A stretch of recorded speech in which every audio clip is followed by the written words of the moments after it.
Friends, जय जगन्नाथ। मैं माधव, मेरा यूट्यूब चैनल माधव ऑफिशियल तरफ से आपको फिर से एक बार स्वागत करता हूं। तो चलिए आज एक नया वीडियो शुरू करते हैं। वीडियो शुरू करने से पहले मेरे चैनल को लाइक और सब्सक्राइब कर दीजिए।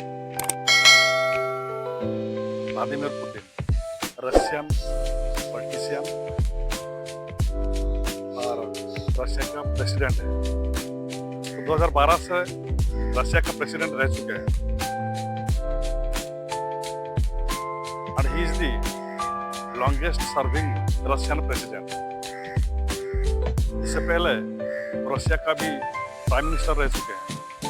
तो उनके बारे में और जानने के लिए चलो सुनते हैं बिहार खान सर क्या बोलते हैं।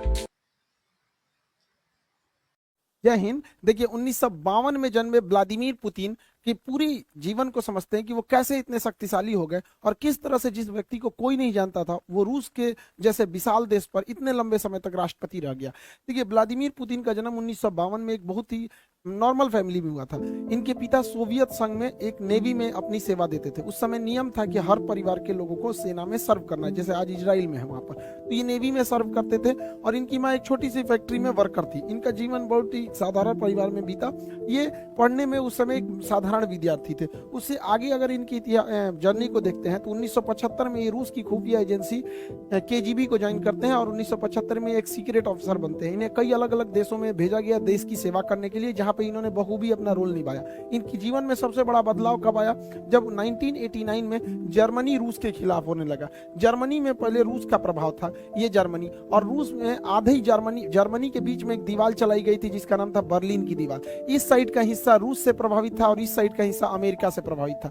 लेकिन जर्मनी में ये जो आया जब 1989 में जर्मनी रूस के खिलाफ होने लगा। जर्मनी में पहले रूस का प्रभाव था, ये जर्मनी और रूस में आधे जर्मनी के बीच में एक दीवार चलाई गई थी जिसका नाम था बर्लिन की दीवार। इस साइड का हिस्सा रूस से प्रभावित था और इस साइड का हिस्सा अमेरिका से प्रभावित था। लेकिन जर्मनी में ये जो बर्लिन की दीवार थी ये तोड़ दी गई और पूरा का पूरा जर्मनी जो था वो अब अमेरिका के प्रभाव में जाने लगा था। इस घटना को वहां पे खड़े वहीं पे ये अंडर कवर एजेंट थे व्लादिमीर पुतिन, उस समय केजीबी के तहत। वो देखते रह गए और देखते देखते ये बर्लिन की दीवार तोड़ दी गई और जिस जर्मनी के आधे हिस्से पर रूस का प्रभाव था, यानी उस समय के यूएसएसआर अर्थात सोवियत संघ का प्रभाव था, वो अब प्रभाव खत्म हो गया और धीरे धीरे आगे और घटनाएं खराब होती गई। रूस की जो उस समय का नेतृत्व था रूस को संभाल नहीं पाया और एक के बाद रूस में क्रांति बढ़ने लगी और रूस जो था उस समय सोवियत संघ हुआ करता था। पूरा नाम USSR, union of Soviet socialist Republic. इसमें 15 देश होते थे या 15 देश 1991 यानी 1991 में बिखर गए। इसमें से कौन कौन से देश बिखर? Estonia, Latvia, Lithuania, Ukraine, Moldova, Belarus, Georgia, Armenia, Azerbaijan, Kazakhstan, Kyrgyzstan, Tajikistan, Turkmenistan, Uzbekistan. नक्शा की क्लास में आप सब लोग को याद करा दिए थे। तो बच्चों का चीज है ये सब, दुनिया के केंद्र देश कहाँ पे, तो ये तो आप सब लोग को पता ही है। तो टोटल यूएसएसआर 15 भागों में टूट गया, जिसमें सबसे बड़ा भाग जो निकला था वो था रूस, जबकि इसके जितने जो छोटे छोटे देश थे ऐसे 15 देश टूट गए, जिसमें यूक्रेन भी रूस से ही टूटा था 1991 के दशक के समय। उस समय जो रूस के राष्ट्रपति थे मिखाइल गर्बाचोव सबसे लोल राष्ट्रपति रहा था पूरे रूस का। इसने 1989 में अफगानिस्तान में सेना भेजा तालिबान को कंट्रोल करने के लिए, वहीं तालिबान उदय हुआ और फिर वहां से भागना पड़ा, ये उसको भी नहीं कंट्रोल कर पाए। बर्लिन की दीवार तोड़ दी गई, ये उनको भी नहीं कंट्रोल कर पाए और फाइनली 1991 का यूएसएसआर का बिखराव हो गया। ये सब भी मिखाइल गर्बाचोव के समय हुआ। इन्हें अपने पद से त्याग देना पड़ा और उसके जगह पे आए थे बोरिस येल्सन से लोगों को उम्मीदें थी, लेकिन बोरिस येल्सन जो थे महापियक्कड़ आदमी था। जहां तहां पीने लगता था और नाचने लगता था। स्टेज पे गया देखिए नचनिया के साथ ही नाच रहा है, बताइए राष्ट्रपति नाचेगा? जिस वजह से इसका विरोध होने लगा। बोरिस येल्सन जो थे ये सोचे थे कि रूस जो एकदम सरकारी तंत्र में फंस चुका था, क्योंकि वहां उस समय ये परंपरा थी जो कुछ होगा सरकारी होगा। और आप भारत में देखिए सरकारी चीज में जहां गए, जैसे सरकारी हॉस्पिटल में गए तो आपको फील हो जाएगा कि ये सरकारी हॉस्पिटल, फैक्ट्री में जाएंगे सरकारी फैक्ट्री तो आपको फील हो जाएगा। तो इनको लगा कि अमेरिका की तरह आगे बढ़ना है तो प्राइवेट को आगे बढ़ना पड़ेगा। तो धीरे धीरे न करना चाहिए। इन्होंने क्या किया, सरकारी मशीनरी को धीरे धीरे बंद करना चालू किया, प्राइवेट को आगे बढ़ना चालू किया। इस वजह से जो पहले से अर्थव्यवस्था थी जो चल रही थी वो भी नहीं चल पाई, और दूसरा क्या हो गया कि लोगों के अंदर रोजगार जाने लगा, जिस वजह से इनका भी विरोध होने लगा बोरिस येल्सन का। हालांकि बोरिस येल्सन जो उम्मीद लाए थे वो 20 साल आगे उसका असर दिखता, लेकिन इनको उतना आइडिया नहीं था, पियक्कड़ आदमी था, जहां तहां नाचने लगता था यहाँ पर, जिस वजह से लोग इन्हें पसंद नहीं करते थे। और यही एंट्री होती है व्लादिमीर पुतिन की।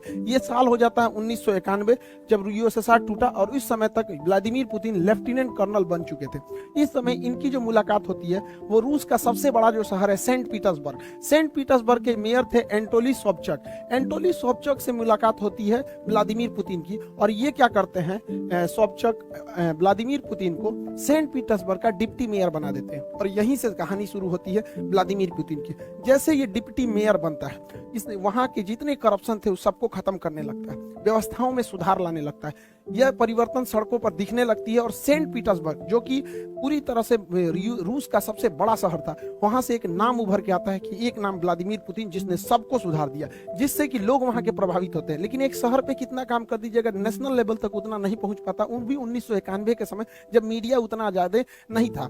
लेकिन इसकी नजर जब व्लादिमीर पुतिन की इन कामों की देखते हुए एक बहुत ही उस समय के पावरफुल एडवाइजर हुआ करते थे, राष्ट्रपति के सलाहकार होते थे उस समय, उनका नाम था वेलेंटीना यामासोव। ये वेलेंटीना यामासोव जो थे, इनकी एक विशेषता थी कि ये उस समय के जो राष्ट्रपति थे बोरिस येल्सन, उनके ये दामाद थे। तो जिस वजह से आप समझ सकते हैं कि राष्ट्रपति का ही दामाद है तो कितना पहुंच होगा। तो ये जो थे वेलेंटीना यामासोव, तो वेलेंटीना यामासोव जो थे, इन्होंने पुतिन को बुलाया और उनको क्या किया कि एडवाइजर रख दिया किसका, बोरिस येल्सन का। इस तरह से पुतिन और बोरिस येल्सन की दोस्ती हो गई। ये एक सलाहकार के तौर पर इनके पास आए, और बोरिस येल्सन इन पे बहुत भरोसा करते थे, और राष्ट्रपति बोरिस येल्सन पुतिन को हमेशा साथ रखते थे। और धीरे धीरे ये नेशनल लेवल तक ये चेहरा उभरते गया कि करप्शन को खत्म करना, कभी बोल्ड स्टेप्स लेना। इस वजह से पुतिन का कद धीरे धीरे बढ़ता गया, बड़ी बड़ी जिम्मेदारियां बोरिस येल्सन पुतिन को देने लगे, जनता में पुतिन लोकप्रिय होने लगा। और इसी दौरान बोरिस येल्सन अपने शराबीपन की वजह से, जहां तहां नाच देने की वजह से अपनी गरिमा को खोते जा रहे थे, जिसे भरपाई करने के लिए 1999 में इधर भारत में कारगिल की लड़ाई चल रही थी, और उस समय 1999 में रूस का प्रधानमंत्री बनाया गया व्लादिमीर पुतिन को। वहां पे प्रधानमंत्री को ज्यादा पावर नहीं है, वहां सारा पावर राष्ट्रपति को, और राष्ट्रपति थे बोरिस येल्सन। तो यहाँ से एक नेशनल लेवल तक पहचान बन गई पुतिन की। लेकिन पुतिन बहुत ही महत्वाकांक्षी था, वह सोचता था कि हम आगे प्रधानमंत्री से राष्ट्रपति कैसे बनेंगे, क्योंकि वहां सारा पावर राष्ट्रपति के पास था। इसने दिमाग लगाया। तो रूस का जो ये वाला एरिया है, नीचे का एरिया, रूस इतनी तो पूरा बड़ा है, मॉस्को से नीचे का ये एरिया है, इसका नाम है चेचन्या। ये चेचन्या जो था ये रूस से टूटना चाहता था, क्योंकि 1991 में 15 देश टूटे थे, तो चेचन्या कहता था हम भी टूटना चाहते हैं। तो रूस ने ये व्लादिमीर पुतिन, चूंकि ये खुफिया एजेंट था, इसने दिमाग लगाया। उसने कहा कि एक काम करते हैं, इन्हीं को फंसा देते हैं। इसने मॉस्को में बम ब्लास्ट कराना चालू किया।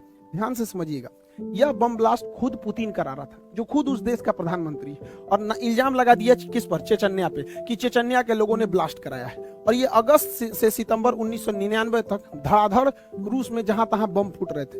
इधर भारत में 1999 में कारगिल हो रहा था, अटल बिहारी वाजपेयी थे, और देखते देखते एक महीना अगस्त से सितंबर 1999 में रूस के शहर मॉस्को, राजधानी मॉस्को में धड़ाधड़ सीरियल ब्लास्ट होने लगे। इस ब्लास्ट में कहीं 10 आदमी मारा जाता है, कहीं 2 आदमी मारा जाता है। ऐसे करते करते मॉस्को में मरने वालों की संख्या 300 हो गई, जिस वजह से भयंकर बवाल हो गया। रूस के लोग अब चेचन्या को देखना नहीं चाहते थे, वो चाहते थे चेचन्या रात से एकदम तबाही किया जाए। अब सोचिए, याद कीजिए 2019, रूस जैसे बड़े देश की पूरी सत्ता अब पुतिन के हाथ में थी।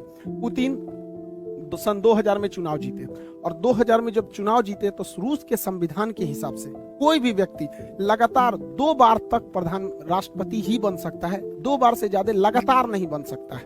तो पहला शर्त ये था रूस के संविधान का। दूसरा शर्त ये कहता था कि कोई भी व्यक्ति प्रधानमंत्री, राष्ट्रपति का जो कार्यकाल रहेगा वो 4 साल का रहेगा। जैसे भारत में 5 साल का है, लेकिन रूस में 4 साल का, अमेरिका में भी 4 साल का ही होता है, वहां का भी राष्ट्रपति का 4 साल होता है। तो पुतिन राष्ट्रपति बने सन 2000 से 2004 के लिए। इस दौरान इनको पता था कि हमारा जो पहला टेन्योर है वो 4 साल का है, इसमें अच्छा काम करना है। तो इन्होंने क्या किया, सन 2000 से 2004 के बीच में अपने मन मुताबिक अधिकारियों की नियुक्ति किया। अब चूंकि ये खुफिया एजेंट थे इसलिए इनको हर जानकारी थी, और पूरी तरह से अपने मन मुताबिक पूरे मंत्रिमंडल को बैठाया और क्रेमलिन पर अपना दबदबा मजबूत किया। जैसे भारत में संसद होता है, अमेरिका में व्हाइट हाउस होता है, उसी तरह रूस में क्रेमलिन होता है, यहीं पे राष्ट्रपति रहते हैं, और पूरा दबदबा बनाया अधिकारियों के बीच में, और जबरदस्त काम किया अपने पहले टेन्योर में।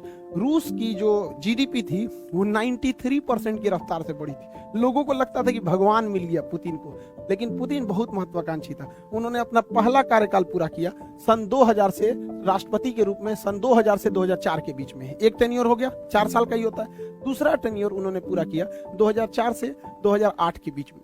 अब यहाँ तो हो गया, रूस के शर्त के हिसाब से आप 2 बार से ज्यादा नहीं रह सकते राष्ट्रपति। इसके बाद ये क्या किया कि प्रधानमंत्री का चुनाव लड़ लिया। देखिए 2 बार तो राष्ट्रपति रहे, और उसके बाद 2008 से 2012 तक ये प्रधानमंत्री बन गए, प्राइम मिनिस्टर। और क्या प्राइम मिनिस्टर बनने के बाद अपने एक चमचा को राष्ट्रपति का चुनाव जितवा दिए, जिसका नाम था दिमित्री मेदवेदेव। दिमित्री मेदवेदेव ये कहने के लिए 2008 से 2012 के बीच में राष्ट्रपति थे, ये कहने के लिए राष्ट्रपति थे, और उसी दौरान ये क्या थे, प्रधानमंत्री।